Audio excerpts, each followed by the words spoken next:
Bueno, bienvenidos y bienvenidas a este primer programa del seminario de la Red de Investigadores de Juegos de Rol. Este es un espacio que pretende acercar ese mundo académico con este hobby que nos apasiona a muchos. La idea es que compartamos ideas, avances en las investigaciones de los juegos de rol, que conozcamos diferentes perspectivas. Y en esta sesión inaugural, pues tenemos el honor de contar con Michel González, creador de contenido relacionado con juegos de rol. Entiendo que también autor, creador de iniciativas como Rol Academia, Rol TV, son proyectos que pues desde mi perspectiva han contribuido significativamente en la difusión y el análisis del rol, tanto como escenario lúdico, herramienta narrativa, de pronto también de educación, construcción de comunidades.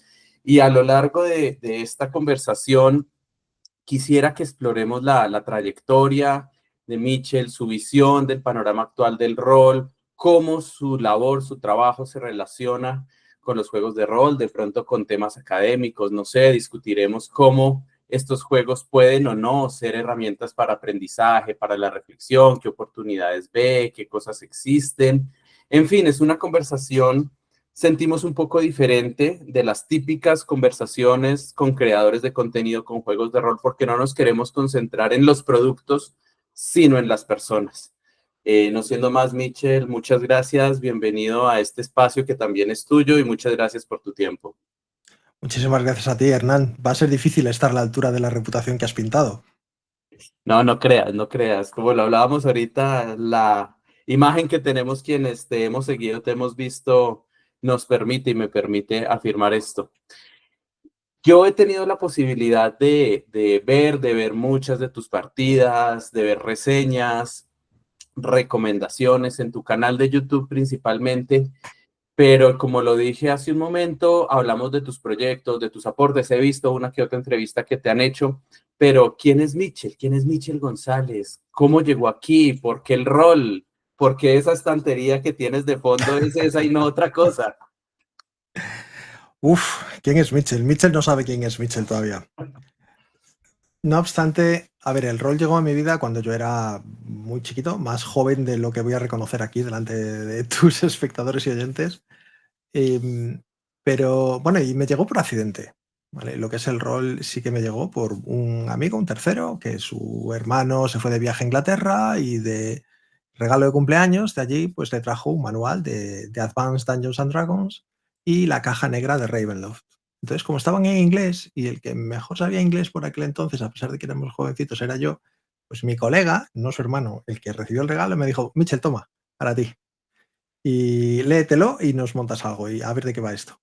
Y claro, cuando leí ese manual, yo que era muy fan de los librojuegos, muy fan de HeroQuest, dije, esto es lo que he estado esperando. Esto lo han escrito para mí. ¿Ya habías tenido un Y acercamiento con juegos de mesa, por lo que me juegos dices, de o con mesa siempre, libros? sí, siempre fui muy aficionado a los juegos de mesa y a los librojuegos, ¿no? Estos de elige tu propia aventura, eh, siempre me habían gustado mucho. Y claro, esto era un paso más allá. Te permitía crear historias no basadas en lo que estaba escrito en el libro, sino en lo que saliese de tu imaginación, ¿no? Y me parecía fabuloso. Y fue mi comienzo y mi primer acercamiento a los juegos de rol. Y yo creo que bueno, marcó mi vida. Bien. Y además de la barrera natural del idioma, que eras de pronto el que más lo dominaba, o en mi caso el que menos ajeno estaba, ¿te costó mucho entender de esa manera autodidacta? No teníamos tutoriales, reseñas como hoy en día. ¿Te No había costó y internet. dejaste mucho de lo que después te diste cuenta que era narrar o sientes que hubo una armonía con el juego? Yo ahí tuve suerte. Un familiar lejano había jugado a juegos de rol en su juventud. Ya precisamente con Dungeons and Dragons también. Entonces, ya antes de dirigir mi primera partida, con su ayuda, pues me echó una mano para crear un personaje y me dirigió pues un par de escenas para ver un poco de qué iba eso y cómo se dirigía. Con lo cual no tuve que inventármelo yo todo de cero. Sí que tuve una pequeña ayudita para empezar, que bueno, pues después siempre buscas tu propio estilo, ¿no? Cada uno dirige a su manera, cada uno ve las historias a su manera, hace hincapié en cosas que para él son lo importante en las historias y las aventuras, y yo encontré la mía, pero para ese primer empujón sí que lo tuve. Bien, y de ese joven Mitchell de Ravenloft, ¿qué tanta tinta ha corrido y qué tanto ha llovido, qué tantas canas han salido para que estés hoy acá? ¿Y qué es estar hoy Literalmente, acá? literalmente.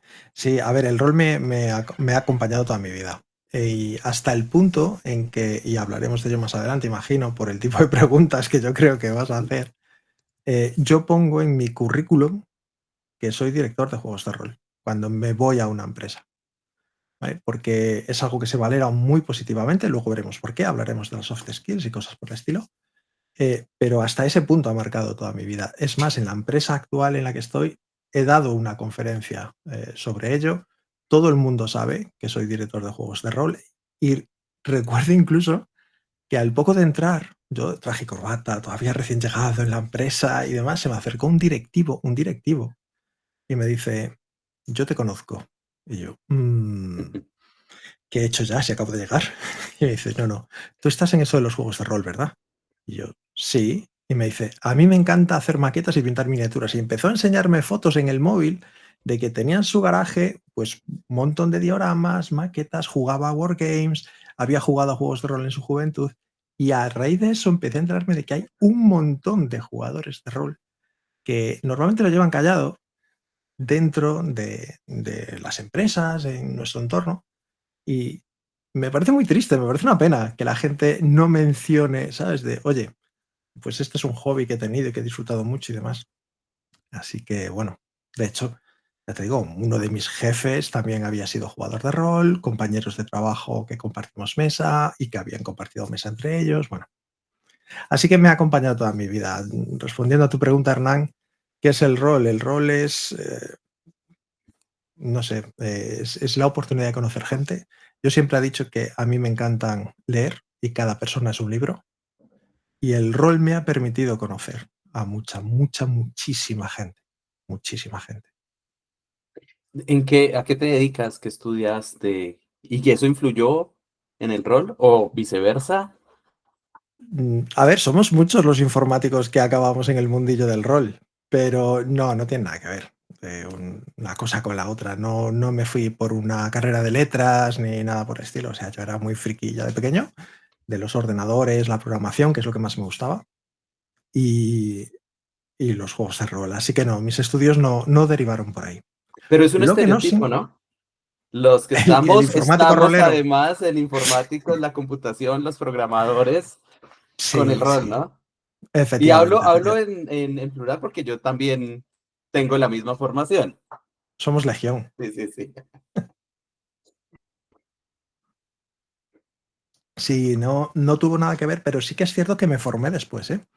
De hecho, me hice un curso de guión de cine, de escritura de guión de cine, en Madrid, que, bueno, es un curso, era un curso profesional. De hecho, al salir de ahí, pues podías participar en unas prácticas para crear un corto con actores y directores, etcétera, etcétera. Lo que pasa es que a mí esa parte no me interesaba. De hecho, los profesores se quedaron muy sorprendidos porque, claro, con toda la experiencia rolera, imaginación y capacidad de crear historias no faltaban, ¿no? Entonces, estaban muy contentos conmigo y tenían ganas de ver, pues, mis futuros guiones más allá de los ejercicios que habíamos hecho en el curso. Y cuando les dije: "No, no, sí, yo ya está, he recibido lo que quería y ya me voy", y me dice: "¿Pero no te vas a dedicar a esto?". Y yo: "No, no, yo no quiero escribir guiones". O sea, yo quería conocer las estructuras de las historias, lo que son los consejos de creación de personajes, planteamiento de las escenas, cómo pasar de una escena a otra, los saltos, ¿no? Cuándo una escena ha terminado su vida útil, todo ese tipo de cosas que sí que me parecieron muy interesantes y que me lo trasladé después a las partidas. Pero pero ya. Esa formación, digamos, formal en una academia, ¿sientes que te sirvió? Sí, sí, me pareció muy útil. De hecho, lo que es la escritura de guión y la escritura de partidas tienen mucho en común. Se suele decir eso de que realmente una aventura escrita, cuando la llevas a la mesa, luego pues queda en manos de los jugadores, y puede pasar cualquier cosa, ¿no? Y es cierto. Pero aún así, el planteamiento de los actos, el crear PNJs interesantes o personajes interesantes, localizaciones, cómo darles vida, cómo cortar de una escena a otra, cómo utilizar flashbacks para mejorar tus historias, cómo ir dejando semillas que reaprovechar después. Todo eso sí que me vino muy, muy bien, la verdad. Bien, y hoy en día te conocemos algunos por tu canal de YouTube, por tus canales, pero relacionados con rol, ¿qué hace Michel González? Escribe, tiene varios canales, todo es virtual, tiene sus grupos presenciales. Yo he jugado en mesa, claro, toda mi vida. No había internet, insisto, no existía el rol online. Sí que es verdad que me había puesto a ver partidas hasta que en las jornadas Netcon, que no sé si las Sí, conoceréis, ¿verdad? sí. Pues en las Netcon 01 dije, me voy a animar, voy a montar una partida. Y fue mi primera partida online dirigida y además emitida, que para eso creé el canal, o sea, era para emitir esa partida y poco más. Era devolver un poco a la comunidad todas esas partidas que yo veía y que tan buenos ratos me estaban dando, ¿no? Y me lo pasé tan bien que dije, yo quiero más de esto. ¿Qué dirigiste? Y dirigí ¿cómo se llama? First Contact. Ok. First Contact es un juego de, pues, de invasión alienígena, básicamente. Y muy parecido al videojuego XCOM, no sé si lo conoceréis, Ujú. pues va un poco de ese palo. Y es un juego español. Y me gustó, ya te digo. Y desde entonces, pues he estado dirigiendo hasta hoy, desde hace un montón de años. Aparte de eso, sí que he escrito varias aventuras publicadas con distintas editoriales, una para Coriolis, con Summon Creator, otra aventura, bueno, he escrito un montón, ¿no? Y publicado varias, incluyendo algunas one-shots de D&D quinta edición, con Shadowlands, y una aventura bastante más larga y que he publicado con Juegorama, la editorial Juegorama, que son los sellos de Ultralab. Es la aventura más larga y más ambiciosa que he escrito, no que he dirigido, pero que he escrito es la más larga. ¿Qué se siente que ver que otros jueguen tus historias, cómo ellos significan lo que salió de tu imaginación? Es muy divertido y además te ayuda a aprender un montón. Y te enseña mucha humildad también, porque cuando tú escribes, tienes una idea de cómo tiene que ser la historia, ¿no? De cómo va a fluir la historia. Y cuando ves que otros le dan más importancia a personajes que tú considerabas secundarios, o se centran más en la descripción de ciertas localizaciones o el tono, en vez de en la trama, o cosas por el estilo, dices, ostras, hay tantas formas de dirigir que escribir bien una buena aventura para todo el mundo no es fácil. Entonces, verlas, yo creo que es un ejercicio de humildad y del que se aprende mucho.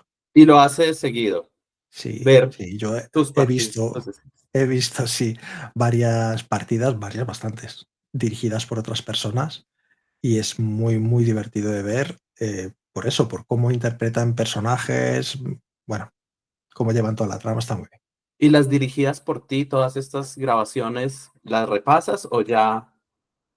Hay algunas que sí, es más antes que ahora.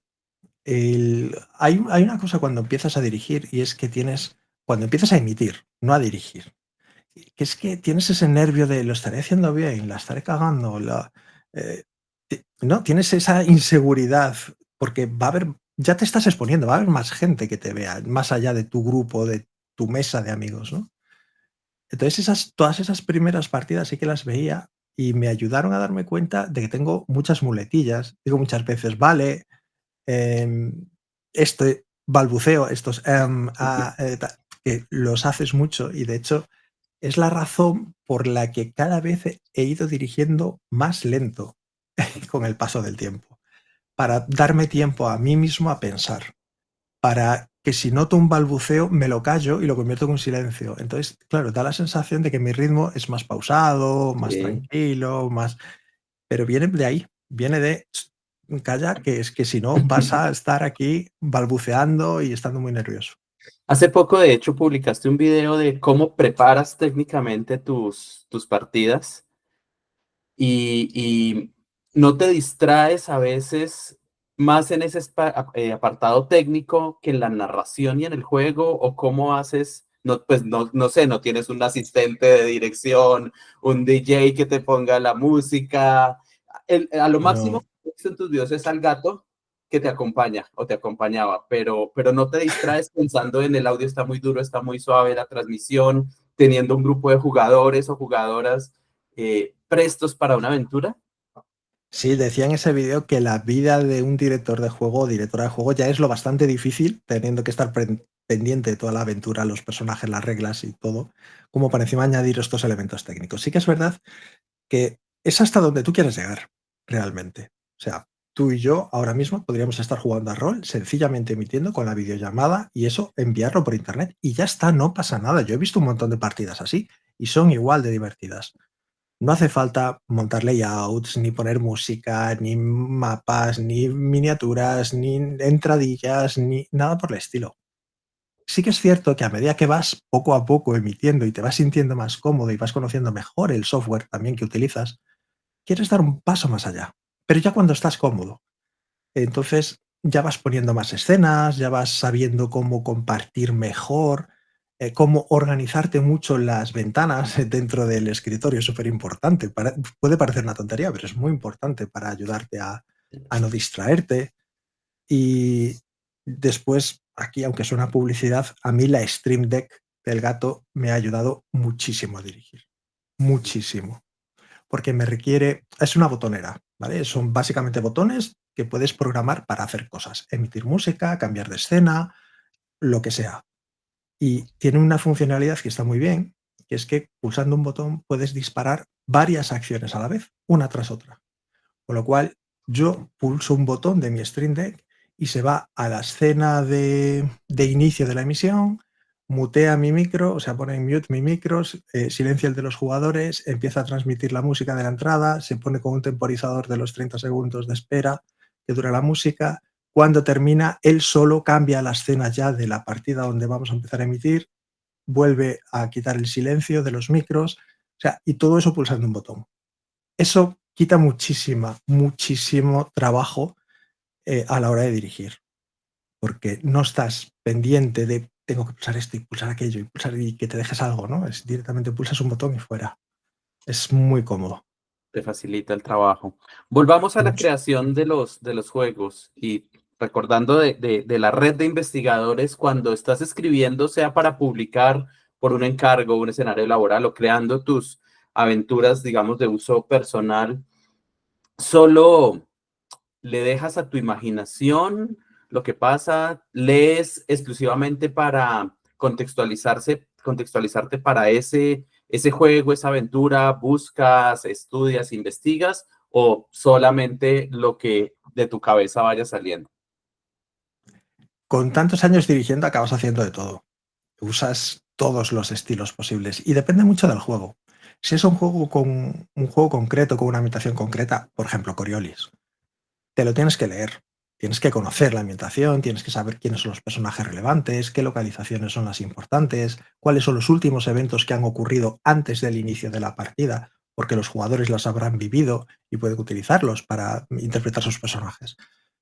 Entonces ahí sí que tienes que estudiar y prepararte mucho más y yo creo chuletas, o sea, me pongo un documento de Word y me pongo pues últimos acontecimientos, personajes importantes, facciones, lo que sea. Si es para mí, ya paso muchísimo menos trabajo. Es decir, si es un invento mío, una obra propia que no está basada en Coriolis, sino, por ejemplo, Red Moon. Red Moon es una aventura que yo he dirigido en el canal que es muy estilo Stephen King.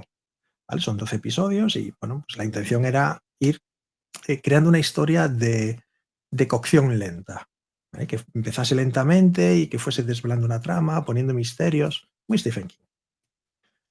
Ahí no investigué gran cosa, salvo quiénes eran los Inuit, poco más, porque no necesitaba mucha más referencia, todo el resto era invención mía. Entonces ahí ya sí que es empezar a escribir tus notas de pues, cuáles son las localizaciones, cuáles son los personajes. Por si sirve de algo, yo en el canal tengo un taller de creación de aventuras de rol, que es el método que yo utilizo para crear una aventura de rol. O sea, no está puesto ese taller ahí en plan de se me ha ocurrido esto a ver si a alguien le vale. No, ese es el método que yo uso para crear una aventura.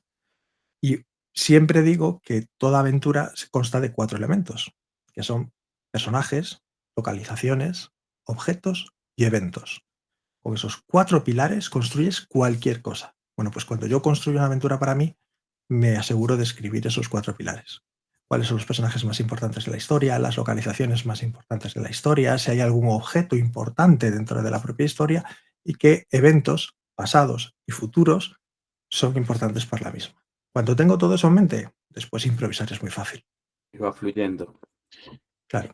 ¿Y cómo pasaste de esa primera caja de D&D y de Ravenloft a ese estante que veo atrás? Te preguntaba, en que hay personas que se especializan en un juego y lo quieren todo de un juego, hay personas que van de uno al otro, eh, no sé, tienes tus juegos, yo sé cuáles porque he escuchado, pero tienes tus juegos fetiche, tienes tus juegos preferidos de pronto para leer o para dirigir o para jugar, géneros, ambientaciones. Sí, a ver, llevo 35 años dirigiendo rol. Eso es mucho tiempo para ir cogiendo libros, para ir leyendo, o sea, para ir acumulando también. Muchos se han vendido. Aquí no están todos los libros que tengo, en otras partes de la casa hay más. Eh, a mí me encanta leer libros de rol como quien lee novelas. Hay mucha gente que lee pues, una novela y se lo pasa muy bien. A mí me pasa lo mismo con un libro de rol. Disfruto leyendo la ambientación, leyendo los sistemas, conociendo sistemas nuevos que me plantean formas distintas de resolución de conflictos, ¿no? Fate, por ejemplo, fue una lectura difícil porque creo que leer el manual no es fácil, pero a mí me cambió la forma de dirigir. Fate Así me ha no tengas parecido intención de dirigir fantástico. ese juego, solo por Sí, sí, sí, leerlo, como quien solo por toma un leerlo. libro de literatura. Eso es. De hecho, yo sé que hay juegos que compro que sé que no van a ver mesa, que no los voy a jugar, que no los voy a dirigir, pero me interesan por su trama o por las construcciones de historias que propone o por el sistema, por lo que sea. ¿Y cuáles Sí, son tus entonces, bueno. juegos favoritos? Si se puede conocer. Sí, claro. Bueno, yo siempre, mis tres principales, siempre digo que son Ravenloft, que empecé con él y marcó mi forma de dirigir. De hecho, yo cuando leía en los libros de D&D, no, pon encuentros aleatorios, pon cosas por el estilo, y realmente yo decía, jolín, pero Ravenloft me está diciendo que si pongo encuentros aleatorios, que aún así incluyan pistas de la aventura principal. Entonces, no son 100% aleatorios de me he encontrado esto como me podría encontrar otra cosa, ¿no? Entonces, yo eso lo trasladaba. Mientras que había en libros como D&D o los que fueran que te decían, pues oye, pues para matar a los personajes, ¿no? O para hacerlo pasar mal y tal. Ravenloft te decía, matar es muy fácil. Lo divertido es sufrir y sobre todo que sufran por sus propias elecciones. Si alguien decide subir por una escalera y esa escalera tiene un peldaño roto, falla la tirada en cuestión y él mismo se hace daño y a partir de ahí va a estar cojo, es muchísimo más interesante ver después cómo intenta huir cojeando de la criatura enemiga que el que le quites puntos de golpe o lo mates directamente, ¿no? Entonces, esa concepción a mí Revlov me cambió para siempre mi forma de dirigir. Y luego mis otros dos, Cult es espectacular, no tengo mucho más que añadir sobre él, es muy bueno en todo lo que hace. Y Hombre Lobo el Apocalipsis. Soy muy fan de Hombre Lobo el Apocalipsis. Creo que es un juego tan profundo en tantos niveles. Yo he dirigido partidas de todo tipo en Hombre Lobo, de todo tipo. Algunas muy emocionales, muy emotivas, otras de combate salvaje, otras de exploración espiritual. Bueno, es un juegazo. Esos son mis tres. Y teniendo en cuenta tu labor como creador de contenido, difusor del rol, algunas veces lo que narras, lo que publicas, prescinde de lo que quisieras y es más lo que toca, lo que la gente pide, o quisieras narrar más cult, más hombre lobo, pero tienes que presentar eh, Coriolis, tienes que presentar Baesin, tienes que presentar, bueno, Dragonbane, etcétera, o todo es lo que Mitchell quiere en el momento que quiere. No tengo publicado tanto como para realmente enfrentarme a ese dilema, ¿no? En el caso de sacar aventuras, yo he escrito aventuras que creo que están muy bien y que serían publicables. Por ejemplo, El Hijo de la Batalla, creo que es una aventura de Truthbank Chronicles de 12 capítulos que me ha pedido mucha gente. Son muchas las personas que me han dicho, esto lo tienes publicado porque está muy, muy bien. Y no puedo publicar esa aventura porque es Truthbank Chronicles, es un juego licenciado, tiene licencia, tiene derechos, yo no puedo sacar la aventura como tal. Lo mismo me pasa con Hombre Lobo, yo no puedo sacar una aventura vendible de Hombre Lobo el Apocalipsis. Otra cosa es que la saque por gusto, ¿no? Como fan, Ujú. pero no puedo publicarla oficialmente. Y eso pasa con muchos juegos. Entonces, ¿de qué acabas publicando? O bien de lo que me piden, como fue el caso de Coriolis, que es un juego licenciado, pero me lo pidió la editorial y tenía la licencia para poder hacerlo, o algo abierto, como es el caso de Quinta Edición, donde puedes hacer ya un poco lo que quieras. ¿Y te Pero sientes bien con ello? ¿Con lo que te piden o con lo que tú quieres? yo no escribo nada que no me apetezca escribir. Sí, Bien, bien. sí. Y en ese ejercicio, en algún momento nacieron iniciativas como Rol Academia, como Rol TV. ¿Por qué? ¿De dónde salieron? ¿Para El qué? caso, el caso de RollTV es lo que te comentaba al principio, que yo consumo muchísimas partidas online. Hay gente que dice, es que a mí me aburre mucho ver a gente jugando a rol, yo lo que quiero es jugar a rol yo, ¿no? Pero bueno, es un poco como el fútbol, o sea, jugar tú puede estar bien, pero ves igual un partido de fútbol, ¿no? Porque te parece emocionante, porque te parece entretenido, por la razón que sea. Pues con el rol a mí me pasa igual. Me gusta mucho ver cómo otros directores o jugadores, jugadoras enfocan las escenas, incluso aventuras que ya conozco, aunque sean mías o no, incluso partidas que he dirigido, de a ver cómo las has hecho tú. ¿Y por qué habrá hecho hincapié en esto? Y oye, fíjate qué buen detalle la forma en la que ha resuelto esta escena y demás. Pues, y me los apunto mentalmente, aprendes mucho. Entonces, RollTV nació para eso, para devolver a la comunidad todas las partidas que yo veía. Pero ¿Vale? contemos qué es Rol TV. RollTV es el canal, es mi canal de YouTube donde yo emito, básicamente, ¿vale? Y luego sí que es verdad que como había mucha gente que me decía, oye, ¿te has leído este libro? ¿Qué opinas de él? Pues empecé a sacar alguna reseña o gente que se pone en contacto conmigo y me dice, oye, vamos a sacar tal libro, ¿nos haces una entrevista? Y a por ellos que voy. Y luego, pues también mucha gente que decía, oye, ¿qué consejos tendrías para crear una aventura? O estoy creando una aventura de tal cosa y estoy atascado en lo que sea. Y dije, espérate, hay gente que cree que sé lo bastante de escritura de aventuras como para darles consejos. Yo, venga, os voy a decir lo que yo sé. Y creé el taller de creación de aventuras que está disponible ahí en el canal también, ¿no? Las técnicas de rol, lo mismo. ¿Qué técnicas utilizo para dirigir? Pues tengo unos cuantos vídeos de técnicas cortitas que a mí me funcionan estupendamente para dirigir. Y ese es un poco el objetivo de Rol TV, es compartir y jugar, disfrutar de lo que es la afición de los juegos de rol de otra manera. Me recuerda un poco a lo que son los wargames. O sea, tú puedes jugar a un wargame por Hammer, comprando las miniaturas y poniéndolos en la mesa y ya está. Pero también puedes disfrutar de la afición de un wargame o de Warhammer pintando las miniaturas o creando escenografía o creando escenarios que luego vayas a jugar en la mesa. Pues un poco Roll TV es eso para mí, el jugar o disfrutar del rol de otra manera. Bien. ¿Y Rol Academia?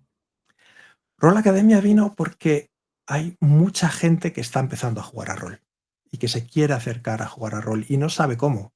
Normalmente, bueno, a mí no te puedes imaginar la cantidad de gente que me ha escrito diciendo, oye, he visto esto tuyo, me ha gustado mucho, si yo quisiera empezar a jugar a rol, ¿dónde podría hacerlo? Mis consejos siempre es el mismo, es busca un club local en tu zona y a por él. O sea, es la mejor forma de empezar. Estarán encantadísimos de ayudarte a jugar a rol. Pero si no puedes o no quieres, yo qué sé, igual eres una persona tímida y no te apetece, ¿no? Ir junto a un montón de desconocidos a decirles, oye, enseñarme a jugar a rol. O no hay en tu zona. Pues para eso está el rol online, que para eso ayuda mucho.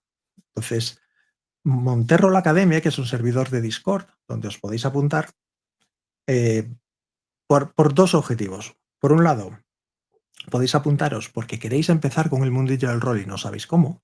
Rol Academia intenta ser muy orientada a los noveles. ¿Vale? A todas esas personas que están empezando tienen prioridad, de hecho. En las partidas que se publican en el canal, todos aquellos que se etiqueten a sí mismos como yo soy novel en esto, tienen prioridad a la hora de apuntarse a las partidas. Y por supuesto, cualquier duda que tenga alguien sobre un juego, un sistema, lo que sea, allí también. Y luego te puedes entrar en Rol Academia para ayudar a los demás. No tienes por qué necesitar tu ayuda, pero puedes querer ayudar a otros. Pues en el Discord de Rol Academia estaremos encantadísimos de que vengas, que montes partidas, que quieras montar una charla, por ejemplo, sobre un tema que a ti te guste de los juegos de rol o cualquier cosa. Estará gente encantadísima y agradecida de que lo hagas. Así es, varios lo estamos. ¿En algún momento el rol deja de ser el hobby y se convierte en la actividad principal de Mitchell? Ojalá nadie del trabajo vea esta respuesta. No, no veo una forma en la que vivir del rol, sinceramente. De hecho, la mayoría de los autores de habla hispana que se dedican al rol no se dedican exclusivamente al rol. Tienen su trabajo y, pese a todo, pues se dedican a esto también, ¿no? Disfrutan del hobby. Pero no pasa solamente con autores. Hay editoriales, o sea, gente que tiene editoriales que no es su trabajo principal. Hay las llamadas microeditoriales, ¿no? Editoriales pequeñas, que no hablo de No Solo Roll o de Edge o de Devir, sino más pequeñitas, más humildes, y tienen su propio trabajo y luego eh, parte de su tiempo lo dedican a publicar libros. Entonces, si no lo puede hacer una editorial, como autor es muchísimo más difícil. No tenemos el mercado americano, Ujú. por decirlo así, ¿no? El mercado de habla inglesa en general no lo tenemos. Hombre, si sabes hablar en inglés, pues vas a llegar a muchísima más gente, eso está claro. Pero es muy difícil vivir de esto. Yo no espero vivir de esto y de hecho, Roll Academia no estuvo monetizado durante muchísimo tiempo. Muchísimo tiempo. Lo que pasa es que, claro, llega un momento en el que dices, es que quiero poner música en mis partidas. Eso implica comprarla porque la Ujú. música tiene que estar licenciada. O necesito usar tal software. O quiero comprar una Stream Deck. O quiero no sé qué para ayudarme a dirigirme más fácilmente. Ya llega un momento en el que dices, es un gasto brutal. Entonces, aunque sea poquito, poquito, poquito, porque es muy poco lo que te sacas de un canal, salvo que tengas millones de suscriptores, pues todo ayuda, ¿no? Luego, pero durante mucho tiempo no estuvo monetizado. Pues no tienes millones de seguidores, pero entiendo que tienes un buen número de comunidad. ¿Cómo describirías ese impacto que ha tenido tu trabajo en la comunidad rolera o de pronto más allá, jugadores, creadores de contenido, las mismas editoriales? ¿Cómo crees que es ese impacto que has generado? No sé muy bien cómo medir mi impacto en otros. Esos tendrían que ser otras personas quienes dijeran cómo me ha impactado Mitchell, ¿no? Pero sí que es verdad que RollTV me ha permitido conocer a muchísimos autores y autoras y editoriales de este mundillo. A muchísima gente. De hecho, yo creo que de toda la gente activa a día de hoy que publica en español, yo creo que los conozco a todos, o a casi todos. Y de editoriales, si no he entrevistado a todas, pocas me pueden faltar. Y es genial. Es lo mejor que tiene Roll Academia, para mí, son las entrevistas. El poder conocer a tantísima gente, ver cómo funciona su diseño creativo, cómo hacen las pruebas de juego, cómo escriben las historias, cómo las testean, cómo una editorial pues, pasa por cada una de las distintas fases, cada una a su manera. En teoría son las mismas, pero luego cada una se organiza a su manera. A mí me parece fascinante. Entonces, sí que es cierto que hay gente que me dice que sepas que tu número de seguidores es este, pero realmente tu, no voy a decir notoriedad, pero la cantidad de gente que te conoce es bastante mayor, ¿vale? No lo sé, no tengo ni idea. Mi objetivo aquí no es ser famoso, mi objetivo no de Control TV no es ser un influencer, ¿no? Por decirlo así. Es sencillamente, pues, devolver, como decía, al rol, a la comunidad rolera, pues lo que pueda, lo que pueda. Pero te has convertido en alguien conocido. ¿Alguna vez alguien en la calle te ha dicho algo en alguna convención? Sí. Bueno, en convenciones de rol, todas, Siempre. todas. Sí, bueno, pero es normal, quiero decir, los que vamos los que vamos y no somos tantos, ¿no? Pero sí, por la calle también, más de una ocasión me ha parado gente para decir: "Oye, que sepas que he visto tu canal y me gusta mucho tu contenido". Y, joder, iba un día con mi mujer paseando precisamente y ocurrió algo parecido, ¿no? Y yo qué sé, te saca una sonrisa ver que hay gente que está disfrutando de lo que haces, mm, Sí, está llena bueno, está mucho bueno. llena mucho el corazón. Así es. Mm, los juegos de rol, pues tenemos las ambientaciones, los sistemas, tratando de innovar, alguien le cambia algún detalle, cambia los dados, etcétera. ¿Tú has identificado algún vacío en términos de investigaciones, en términos de algo que se pudiera ahondar, algún vacío en temas que se podrían explorar mejor? Te voy a responder esta pregunta, pero antes es que me acabo de acordar, relacionada con la anterior, de algo que me Sí, sí. comentaron varias personas y que yo creo que es importante decir. Bueno, todos vivimos la pandemia, algo que cambió el mundo durante muchos años y que impactó a muchísima gente. Tengo que decir que no me he sentido más orgulloso de mi labor como rolero público que al recibir varios mensajes de personas que me han dicho: muchísimas gracias, no tienes ni idea de lo mucho que me ayudó ver tu contenido durante la pandemia.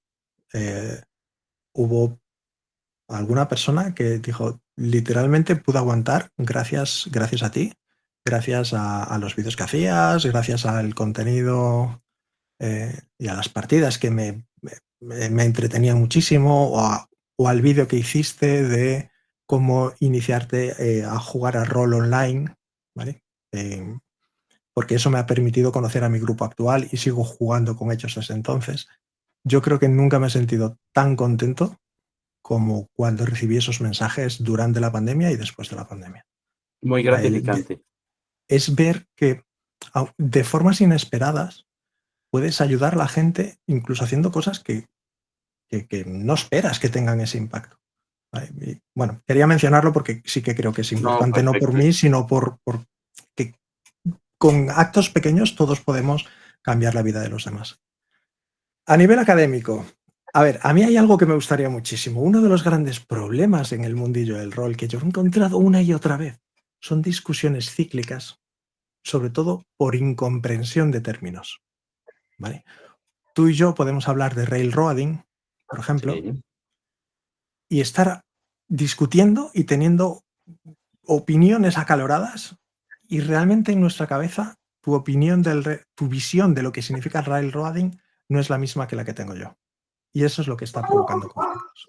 Lo mismo pasa con otros conceptos como el hexcrawler, ¿no? En la exploración de hexágonos, o el West Marches, que es empezar a entrar en unas tierras y empezar a ir descubriéndolas poco a poco, o cosas por el estilo. ¿Qué es una campaña? Esa pregunta que suena tan tonta de qué es una campaña de rol, hay quien coge y dice: es una aventura que dura más de 8 o 9 sesiones, para mí ya es una campaña. Y hay gente que dice: no, no, una campaña es un conjunto de aventuras relacionadas. Y hay otros que dicen: de eso nada, la maldición de Strath es una campaña y es una aventura. Entonces, ese tipo de falta de concreción de términos, yo creo que nos lleva a muchísimas discusiones bastante cíclicas y bastante estúpidas, la verdad. Estaría genial poder disponer de algún consenso sobre todos los conceptos relacionados con el rol. Estaría estupendo. Pero interesante, pero complejo. Muy difícil, es muy difícil. Han salido ya muchas iniciativas al respecto, gente que dice: venga, vamos a empezar, pero nunca nadie, yo creo, lo ha llevado a un término, eh, o sea, lo ha hecho en serio, en serio. Son más aficionados de: no, pero una campaña es esto, y alguien le discute: no, es esto otro, y ya está, y ahí se acabó, ¿no? El Sí, acuerdo. sí, así es, sí. No sé, los que dicen que D&D no es un juego de rol, sino es un juego de mesa, empezando por ahí, los haters que llaman. Hoy en día, no sé qué tanto lo has visto, está muy en auge, o por lo menos está cogiendo mucha fuerza los juegos de rol en solitario y aquellos que dicen que esas palabras no pueden ir juntas. Entonces, Sí. Es que los juegos de rol han cambiado mucho, desde que empezaron como lo que eran a día de hoy. Se ha ampliado muchísimo el concepto, han crecido junto con nosotros, ¿no? Y ya no hablo solamente de juegos de rol en solitario, o sea, hablo de cosas que hay gente que ni siquiera consideraría un juego de rol. No sé si conoces De Profundis. no, no, no. De Profundis salió hace mucho tiempo. Y es un juego epistolar, es un juego que iba por carta. Era básicamente como que tú eras alguien que había tenido algún acontecimiento extraño, rollo mitos de Tulu, y escribías una carta a otra persona contando pues un poco qué es lo que había ocurrido. Y la idea del juego era que tú escribieras una carta a mano, no existía internet por aquel entonces, recuerdo, la metieras en un sobre, le pusieras su sello, se lo enviaras a algún amigo y que él al recibirla la tratase como si fuese algo real y te contestase, como podía escribirse Poe, Edgar Allan Poe con sus amigos en aquella Sí. época, ¿vale? Y te contestase también con su carta y así era un juego epistolar porque era un poco de eso, ¿no? El intercambio de cartas.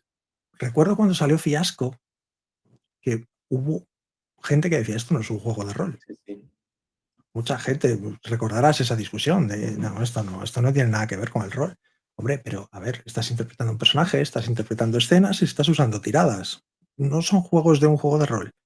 Dice, ya, pero estás decidiendo tú qué es lo que pasa sin un director de juego. Dice, pero hace falta un director de juego para que un juego de rol sea un juego de rol. Entonces, sí que se ha ampliado muchísimo el abanico de qué es un juego de rol. Y eso debería formar parte de lo que te decía yo antes, de ese Bien. glosario de términos, de ese estudio de qué son los juegos de rol, qué tipos de juego de rol hay. ¿Algo más que creas que se debería ahondar desde ese mundo académico? A ver, estaría genial tener cursos de creadores, ¿vale? De gente, no de dirección, que eso, bueno, yo creo que está muy cubierto en general, pero sí de creadores, de gente que quisiera dedicarse a escribir esto, igual que hay cursos de escritores, muchísimos cientos de miles de millones de cursos de escritura, pues que hubiese lo mismo, pero en cursos de escritura rolera. Escribir un buen manual de rol no es fácil, no es nada fácil. Y además es algo multidisciplinar, porque tienes que saber de historia, tienes que saber crear la ambientación, tienes que saber escribirla de forma interesante, tienes que tener incluso cierta cabeza de editor para saber qué tienes que incluir y qué tiene que quedarse fuera. Y ni siquiera empezamos con el sistema, porque puedes tener una cabeza estupenda para crear aventuras y para crear historias, pero no saber crear sistemas de rol.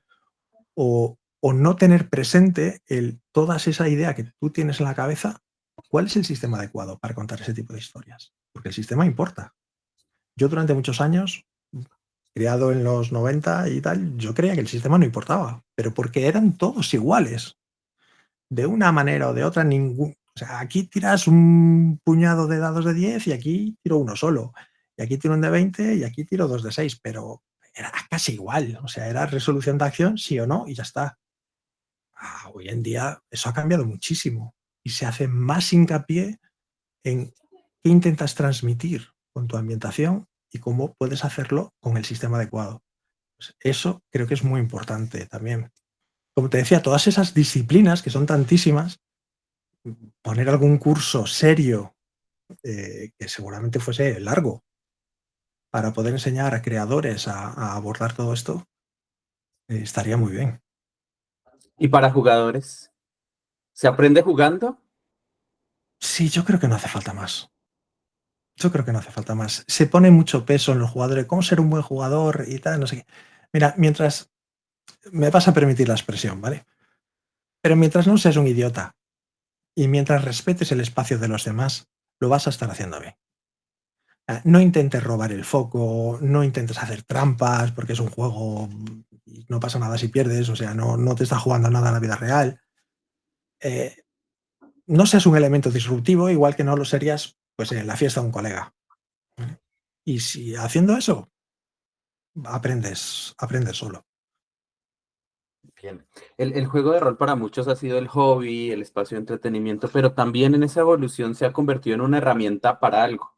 Esa persona que es tímida, introvertida, entonces puede ser juegue rol y de pronto, o quiero conocer personas, lo mencionabas, toda la experiencia de la pandemia. Eh, ¿Tú ves que hay como potencialidades de utilizar el rol como herramienta para algo más, no como fin, sino como medio? Oh, me consta que ya se está haciendo. He tenido la oportunidad precisamente en todas esas entrevistas y cosas de estas de conocer a gente que está utilizando los juegos de rol en las aulas. Hay muchísimos profesores que están utilizando hasta el punto de que se han creado herramientas online como Classcraft, entre ellas, para facilitar esa tarea.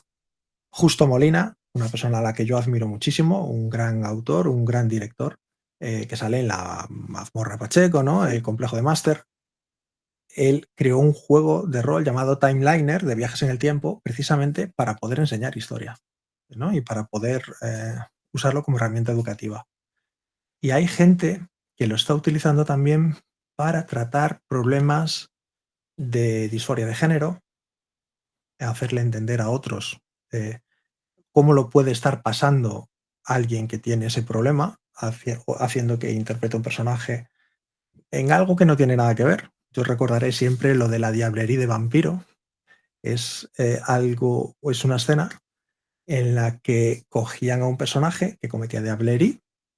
Al cometer diablería se supone que absorbes el alma de la persona a la que acabas de matar, ¿no? Del otro vampiro al que acabas de matar.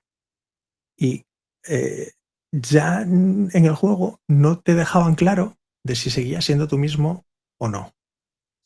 Entonces, al meter que el resto de jugadores tuvieran esas dudas de si seguías siendo la misma persona, ponías al jugador que estaba en esa situación interpretando a alguien que sufría de disforia de género.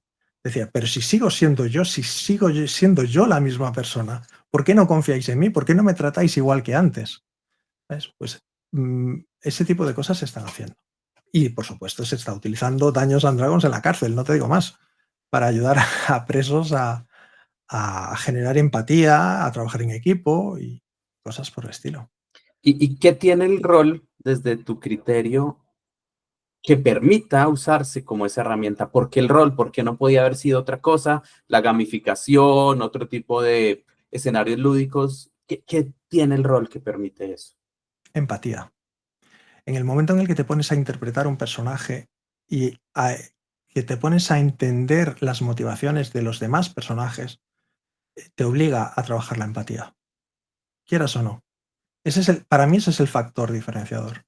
Ya puedes luego hablar de gestión del tiempo, gestión de conflictos, pensar fuera de la caja, todo lo que tú quieras, pero lo que realmente hace que sea una herramienta útil más allá de la diversión es la capacidad de generar empatía. Sí, el que puedas vivir una escena en la que tengas que tomar una decisión moral muy difícil o en la que tengas que decidir si vas a apoyar a la otra persona o la vas a traicionar. O eres tú el que depende de su ayuda. ¿Cómo consigues que alguien te ayude sin recurrir a la violencia? O cómo puedes vivir una situación como la que te decía antes, ¿no? De la diablería, o de disforia, de cosas por el estilo. Es, eh, es muy importante el tema de la empatía. Yo creo que es lo principal. Y es un entorno seguro y simulado, ¿no? Si te equivocas, no hay mayores consecuencias. Es un entorno seguro no significa que no sea un entorno sin consecuencias. De Es acuerdo. decir, no pasa, en teoría no pasa nada en la vida real, pero es que realmente sí pasa, porque como estás trabajando la empatía, son sentimientos y esos sentimientos van contigo. El fenómeno este del Blitz, por ejemplo, del que seguramente hayas oído hablar, que es que después de una partida especialmente intensa emocionalmente hablando, pues que hables con el resto de tus compañeros porque para salirte del personaje, ¿no? Para dejar, para sacar todas esas emociones y que no te lastren después, que no te acompañen en tu día a día. eso, fenómenos como el Blitz se dan por la importante carga emocional. Entonces, ¿es un entorno seguro? Es un entorno seguro, pero hay que trabajarlo con cuidado. Es un juego que el papel de la emocionalidad es muy importante y está ahí metida siempre. Estás con él. Es un juego en el que vamos, yo he visto cómo se han roto amistades en una partida de rol. ¿Por qué tu personaje hace tal cosa? Porque siempre está dando por saco, por no sé qué, por no sé, ese tipo de discusiones que a veces se dan en adolescentes, pero también en adultos. Eh, y son por eso, porque es una carga emocional la que tienes, una inversión emocional la que pones en tu personaje, en la historia, en la escena, que influye mucho.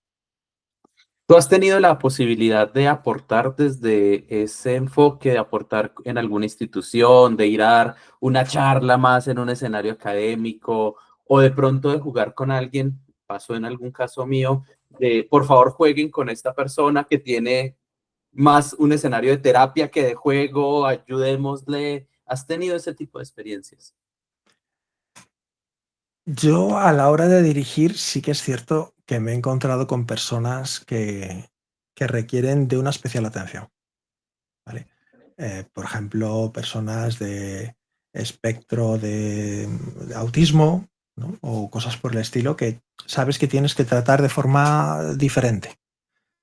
Yo nunca me he planteado el rol como terapia a la hora de hacerla o de dirigirla yo, pero sí que tienes que saber leer la mesa, tienes que saber entender a la gente con la que estás jugando, a la que estás dirigiendo, a quién puedes presionar, a quién no, a quién está callado porque es tímido y puedes tirar un poquito de él para ver si viene a la mesa o sencillamente está disfrutando porque viene acompañando a esta otra persona y no necesita participar, ya está bien ahí donde está. Esa lectura emocional, esa empatía que decíamos, que también tienes que desarrollar como director, eh, la acabas usando siempre, pero nunca he usado el rol yo como terapia. Sí, eh, durante el rol se practican muchas habilidades, ¿vale? Lo decíamos antes, cosas como la gestión del tiempo o de los plazos, el, la gestión del equipo, resolución de conflictos, pensar fuera de la caja, o sea, un montón de habilidades sociales que van más allá de lo que es el rol como tal. Bueno, pues hoy en día las empresas y recursos humanos llama a todo eso soft skills, en contraposición a las hard skills, que serían las competencias técnicas, tienen estas competencias sociales. Pues esas competencias los roleros las estamos trabajando en cada partida. Entonces, todos estamos desarrollándonos socialmente en ese sentido. Y sobre ese tema sí que di en la universidad eh, un webinar pues, hablando de todo ese tema. Y ese mismo webinar lo di en la empresa en la que estoy trabajando actualmente, a más de 1000 empleados, donde también vieron pues, los beneficios de todo esto. Y después se acercan a Mitchell, dirígeme una partida, armemos mesas. Hay mucha gente que enseguida siente curiosidad. A todos nos gustan las buenas historias, al fin y al cabo. Es verdad. Y ese mundo de empezar a jugar con tus compañeros de trabajo, con tu jefe, o sea, cuando hay otras relaciones, ¿cómo impacta o prefieres mantener distancias entre esos círculos Es, sociales? es preferible. Sí, yo nunca jugaría con un jefe, porque ya no es solamente que te estás poniendo a ti en una situación complicada, es que también le estás poniendo a él en una situación complicada después en el trabajo. Y es injusto para ambos. Otra cosa es con tus compañeros. Con tus compañeros no pasa nada. Oye, adelante, juega lo que quieras. Pero cuando hay una relación de o bien hacia un jefe o bien hacia un subordinado, eso no acaba bien. No pinta bien. No. Mencionabas hace un rato a Justo de la mazmorra de Pacheco y complejo de máster. En algún video yo lo escuchaba y lo veía diciendo que siempre los que estamos metidos en este mundo vamos a decir, estamos en la edad de oro del rol. Este es el auge del rol. Ahora sí tenemos. ¿Cuál es tu opinión? ¿En qué estamos? ¿Cuál ha sido la evolución del rol? ¿Qué viene? El rol lleva creciendo desde que surgió. Creo que el único momento abajo que yo recuerdo fue cuando salió Magic. Que ahí sí que es cierto que, por lo menos aquí en España, se vivió una bajada muy importante de popularidad de los juegos de rol. Porque los roleros estaban jugando a Magic y gastándose su dinero en Magic. ¿Vale? Me cuento Pero, dentro de ellos. sí, ¿no? Pero es el único momento bajo que yo recuerdo, porque luego eso pasó y la gente volvió a jugar a rol. Hubo un momento especialmente duro aquí en España, que fue el llamado crimen del rol, en la que pues, un tarado mató a una persona en una parada de autobús, en teoría relacionado con un juego de rol. En la práctica no tenía nada que ver, pero ya sabes cómo se pone la prensa. ¿En qué año fue eso? Aproximadamente.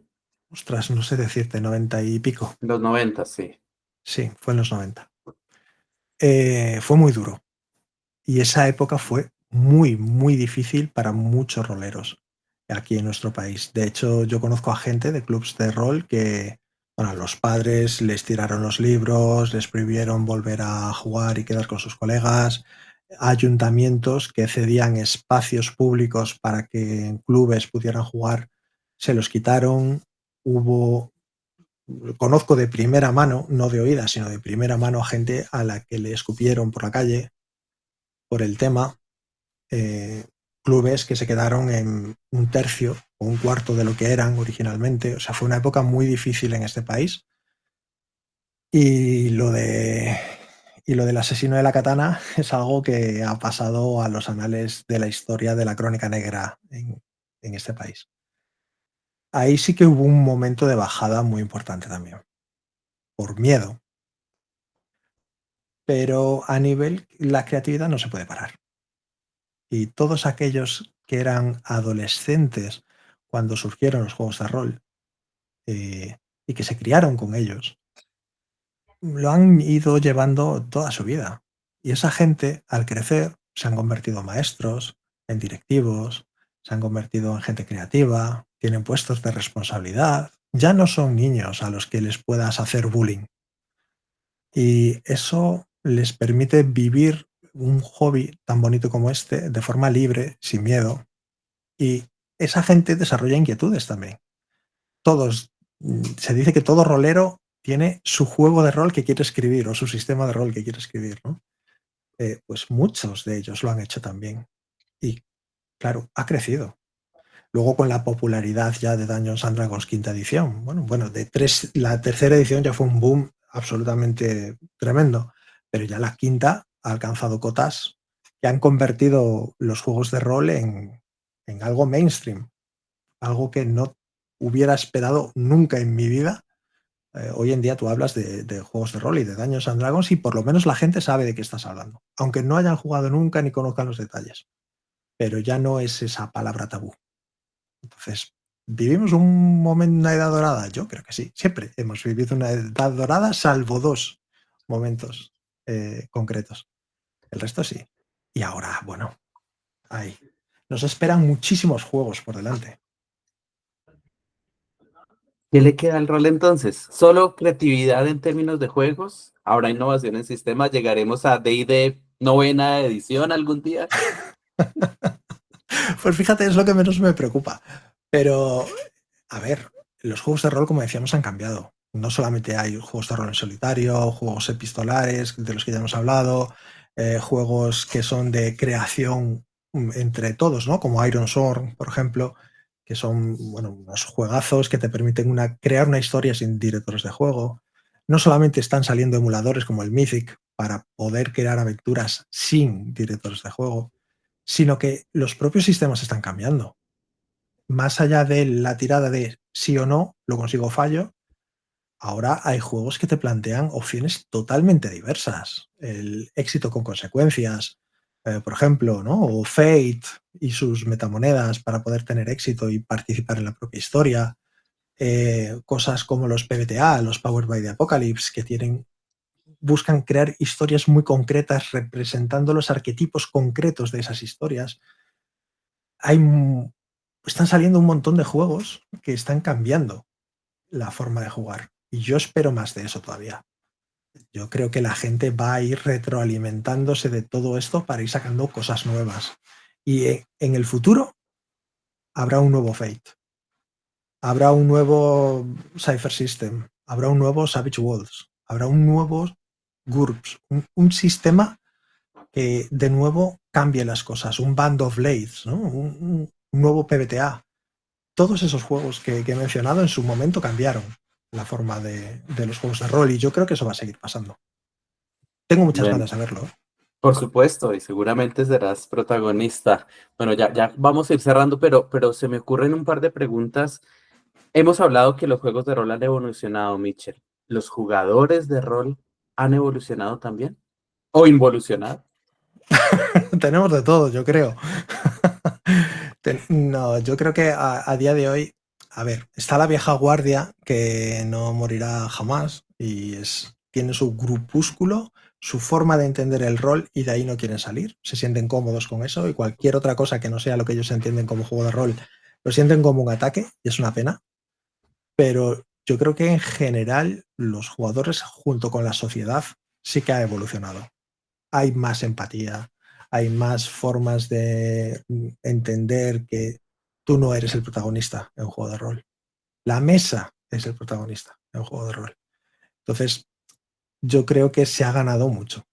Mucho en respeto, mucho en entender la historia de forma distinta, en apreciar la labor del máster.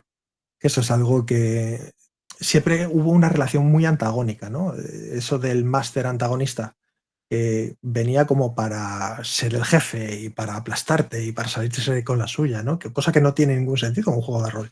Pero había mucho de eso cuando empezaron los juegos. Y yo creo que todo eso está cambiando, está quedando atrás. Sí, yo sí veo una evolución importante en los jugadores. ¿Y dónde está Mitchell ahí? ¿Qué planes para el futuro tienes? ¿Qué se viene con RollTV? ¿Qué se viene con la academia? ¿Qué se viene con tus escritos? Vamos a tener un juego tuyo. ¿Qué se viene? Yo ya tuve mi propio sistema con el que dirigí un montón de partidas hace muchos, muchos años, pero que no llegué a publicar ni me interesa, la verdad, publicarlo. Es que se viene, pues en RollTV más de lo de ahora, o sea, más entrevistas, más partidas de rol, más técnicas, más de todo, más disfrutar del rol en general. Sobre todo porque estoy descubriendo juegos de los que yo no sabía absolutamente nada que me vuelan la cabeza. Juegos como Cortex Prime, a mí me ha parecido absolutamente maravilloso. Una caja de herramientas para crear tu propio juego, ¿sabes? O sea, es como, ¿qué es esto? ¿Por dónde ha estado toda mi vida? O juegos que son todo lo opuesto a eso. Juegos como Index Card, que es la antítesis de D&D en el sentido de que es súper fácil de jugar y tiene una mecánica muy simple para controlar la tensión de la historia en cada momento, que a mí me parece revolucionaria, así de claro lo digo. Entonces, yo quiero seguir encontrando esas joyas, esas cosas que yo lea y diga, ostras, qué bien, esto lo tengo que probar. Y, por supuesto, cuando lo encuentre, os lo voy a transmitir en RollTV. ¿Vale? Pero por En supuesto. Roll, en Roll Academia, pues yo espero que a raíz de entrevistas como esta y demás, pues la gente se anime a entrar. No solamente como noveles, sino también para ayudar a noveles. O sea, si queréis echarle una mano a alguien, de verdad, entrar en la academia, poneros a dirigir una partida o a contestar dudas o a lo que sea, que mucha gente os lo va a agradecer. Y escritura, pues ahora mismo estoy terminando una historia que es el último capítulo del ciclo del despertar, que es una saga de one shots que saqué con la editorial Shadowlands y ahora esta es la última. ¿Vale? Todas esas aventuras anteriores pueden ser jugadas de forma independiente, no tienes por qué jugar el ciclo entero, pero las consecuencias de esas aventuras se reflejan ahora en esta última. Entonces, bueno, vamos a ver qué tal sale y ya veremos qué es lo que pasa. A corto No. plazo es lo principal. A largo plazo a mí me encantaría escribir Red Moon. Es una historia que me marcó mucho, creo que está muy muy bien y que muchas mesas de juego lo pueden disfrutar. Ese rollito Stephen King creo que salió muy muy bien. Pero bueno, ya veremos. Y saldrá, ya veremos, ya verás que sí. Alguien que ve, y lo mencionabas hace un momento, que quiero jugar rol, ¿qué es eso? Y entonces todo el mundo le dice, antes de comprar algo, píllate alguna partida, mira algo, familiarízate con un sistema. Alguien que solo pudiese ver un video. No te estoy diciendo qué canal. ¿Qué video crees tú que le podrías recomendar a una persona para que se acercara? Solo un vídeo para aprender a jugar a rol. Para saber qué es, que diga, yo sí quiero esto, no para aprender, pero esto es lo mío, no es lo mío. Uf, es que, ¿sabes qué ocurre con el rol? Que no es lo mismo verlo que jugarlo. Si lo que tienes que recomendar es ver una partida, es difícil elegir. Es difícil coger y decir, esto es lo que te va a gustar. Porque el tipo de historias que te gusten a ti no pueden no ser las que me gusten a mí. Si yo te recomiendo una partida de terror, igual te estoy haciendo una mala recomendación. Y si te recomiendo una partida romántica, pues igual te encajaría mejor. O una llena de acción, o otra más relacionada con el misterio, pero no terrorífico, sino misterio y misterio. Entonces, es difícil, sin conocer los gustos de una persona, decir, mírate esto. Ahora, lo que sí se puede decir es, pruébalo. O sea, busca un club, busca una mesa, busca un sitio donde poder acercarte, sentarte y jugar en persona, además, que es como mejor lo vas a disfrutar y mejor vas a aprender. Si no, online, claro, con Roll Academia, por ejemplo, pero lo ideal es en persona. Buenísimo, Michelle.